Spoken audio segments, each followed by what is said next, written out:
बोलिए भगवान श्री कृष्ण की जय। गुरु नानक भगवान की जय। हम श्रीमद् भागवत महापुराण में 10वें स्कंद में आई हुई स्तुतियों को पढ़ रहे हैं।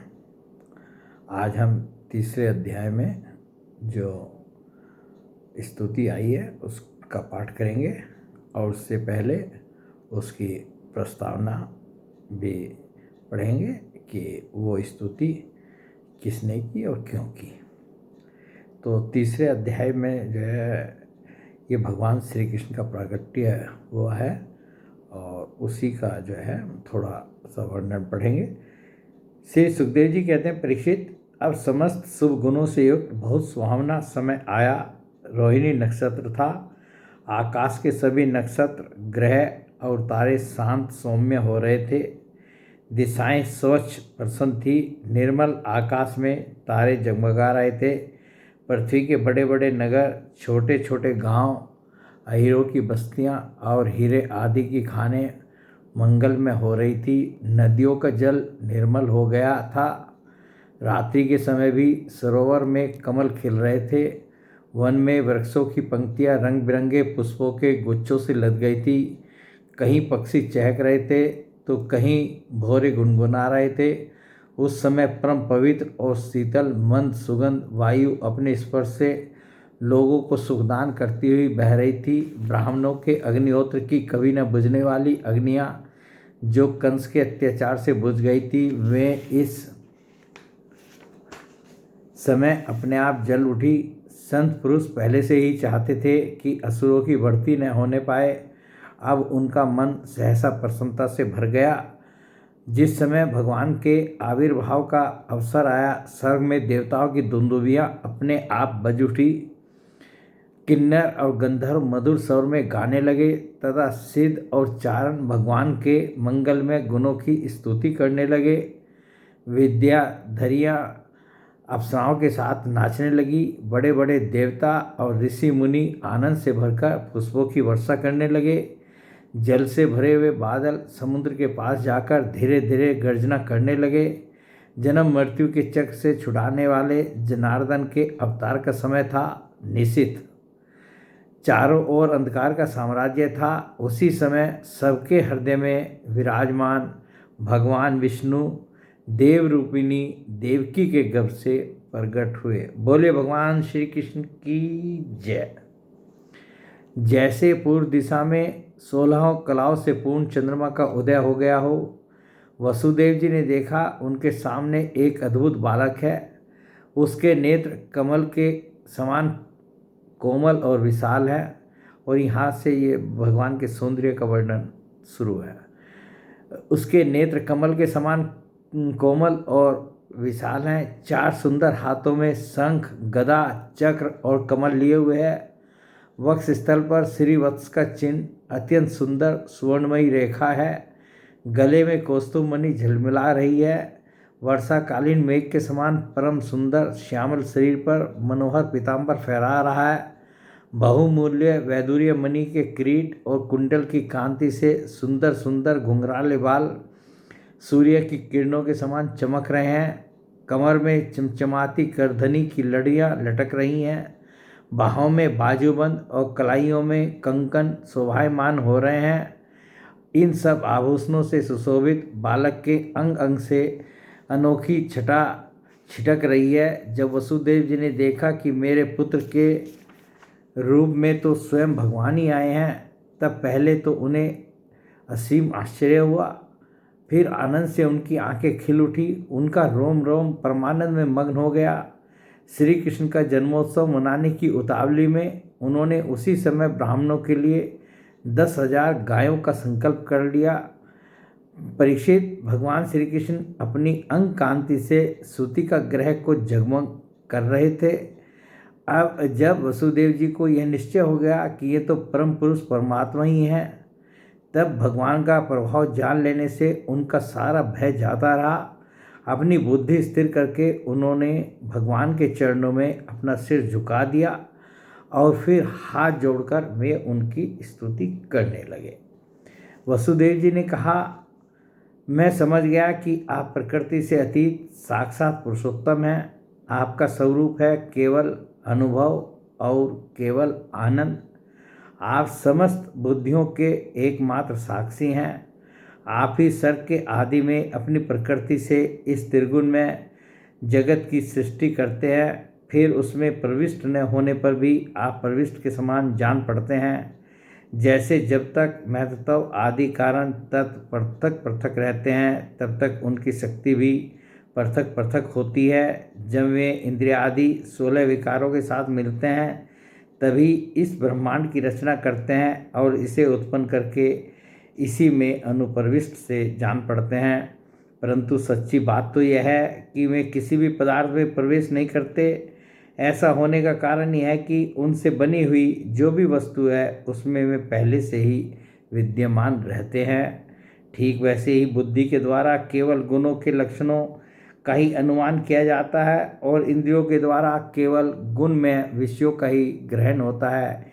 यद्यपि आप उनमें रहते हैं फिर भी उन गुणों के ग्रहण से आपका ग्रहण नहीं होता। इसका कारण यह है कि आप सब कुछ हैं, सबके अंतर्यामी हैं और परमार्थ सत्य आत्मस्वरूप हैं। गुणों का आवरण आपको ढक नहीं सकता, इसलिए आप में न बाहर है न भीतर। फिर आप किस में प्रवेश करेंगे? इसलिए प्रवेश न करने पर भी आप प्रवेश किए हुए के समान दिखते हैं। जो अपने इन दृश्य गुणों को अपने से पृथक मानकर सत्य समझता है वह अज्ञानी है, क्योंकि विचार करने पर ये देह गेय आदि पदार्थ वाग विलास के सिवा और कुछ नहीं सिद्ध होते। विचार के द्वारा जिस वस्तु का अस्तित्व सिद्ध नहीं होता बल्कि जो बाधित हो जाती है उसको सत्य मानने वाला पुरुष बुद्धिमान कैसे हो सकता है? प्रभु कहते हैं कि आप स्वयं समस्त क्रियाओं गुणों और विकारों से रहित हैं, फिर भी इस जगत की सृष्टि स्थिति और प्रलय आपसे ही होते हैं। यह बात परम ऐश्वर्यशाली परब्रह्म परमात्मा आपके लिए असंगत नहीं है, क्योंकि तीनों गुणों के आश्रय आप ही हैं। इसलिए उन गुणों के कार्य आदि का आप में ही आरोप किया जाता है। आप ही तीनों लोकों की रक्षा करने के लिए अपनी माया से सत में शुक्ल वर्ण पोषणकारी विष्णु रूप धारण करते हैं। उत्पत्ति के लिए रज प्रधान रक्तवर्ण सृजनकारी ब्रह्म रूप और प्रलय के समय तमोगुण प्रधान कृष्णवर्ण संहारकारी रुद्र रूप स्वीकार करते हैं। प्रभो आप सर्वशक्तिमान और सबके स्वामी हैं। इस संसार की रक्षा के लिए ही आपने मेरे घर अवतार लिया है। आजकल कोटि कोटि असुर सेनापतियों ने राजा का नाम धारण कर रखा है और अपने अधीन बड़ी बड़ी सेनाएं कर रखी हैं। आप उन सब का संहार करेंगे। देवताओं के भी आराध्य देव प्रभो यह कंस बड़ा दुष्ट है। इसे जब मालूम हुआ कि आपका अवतार हमारे घर होने वाला है तब उसने आपके भय से आपके बड़े भाइयों को मार डाला। अभी उसके दूत आपके अवतार का समाचार उसे सुनाएंगे और वह अभी अभी हाथ में शस्त्र लेकर दौड़ा आएगा। आगे जो है श्री सुखदेव जी कहते हैं, परीक्षित इधर देवकी ने देखा कि मेरे पुत्र में तो पुरुषोत्तम भगवान के सभी लक्षण मौजूद हैं। पहले तो उन्हें कंस से कुछ भय मालूम हुआ, परंतु फिर मैं बड़े पवित्र भाव से मुस्कुराती हुई स्तुति करने लगी। भगवान के प्रागट्य में पहले तो उनके पिता वसुदेव जी ने जो स्तुति की, अब माता देवकी जो है स्तुति कर रही हैं। माता देवकी ने कहा, प्रभो वेदों ने आपके जिस रूप को अव्यक्त और सबका कारण बतलाया है, जो ब्रह्म ज्योति स्वरूप समस्त गुणों से रहित और विकारहीन है, जिसे विशेषण रहित अनिवर्चनीय निष्क्रिय एवं केवल शुद्ध सत्ता के रूप में कहा गया है, वही बुद्धि आदि के प्रकाशक विष्णु आप स्वयं हैं। जिस समय ब्रह्मा की पूरी आयु 2 प्रार्ध समाप्त हो जाते हैं, काल शक्ति के प्रभाव से सारे लोक नष्ट हो जाते हैं, पंच महाभूत अहंकार में, अहंकार महत्व में और महत्व प्रकृति में लीन हो जाता है, उस समय एकमात्र आप ही शेष रह जाते हैं। इसी से आपका एक नाम शेष भी है। प्रकृति के एकमात्र सहायक प्रभु निमेष से लेकर वर्ष पर्यंत अनेक विभागों में विभक्त जो काल है, जिसकी चेष्टा से यह संपूर्ण विश्व सचेष्ट हो रहा है और जिसकी कोई सीमा नहीं है, वह आपकी लीला मात्र है। आप सर्वशक्तिमान और परम कल्याण के आश्रय हैं। मैं आपकी शरण लेती हूँ। प्रभो, यह जीव मृत्युग्रस्त हो रहा है। यह मृत्यु रूप कराल व्याल से भयभीत होकर संपूर्ण लोकांतरों में भटकता रहता है, परंतु इसे कभी कहीं भी ऐसा स्थान न मिल सका जहाँ यह निर्भय होकर रहे। आज बड़े भाग्य से इसे आपके चरणार बिंदों की शरण मिल गई, अतः अब यह स्वस्थ होकर सुख की नींद सो रहा है। औरों की तो बात ही क्या, स्वयं मृत्यु भी इससे भयभीत होकर भाग गई है।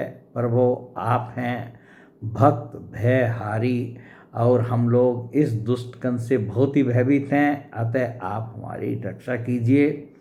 आपका यह चतुर्भुज दिव्य रूप ध्यान की वस्तु है। इसे केवल मांस मज्जा में शरीर पर ही दृष्टि रखने वाले देहाभिमानी पुरुषों के सामने प्रकट मत कीजिए। देखिए, यहाँ माता देव की स्तुति में कह रहे हैं कि आपका जो ये चतुर्भुज रूप है, ये ध्यान की वस्तु है।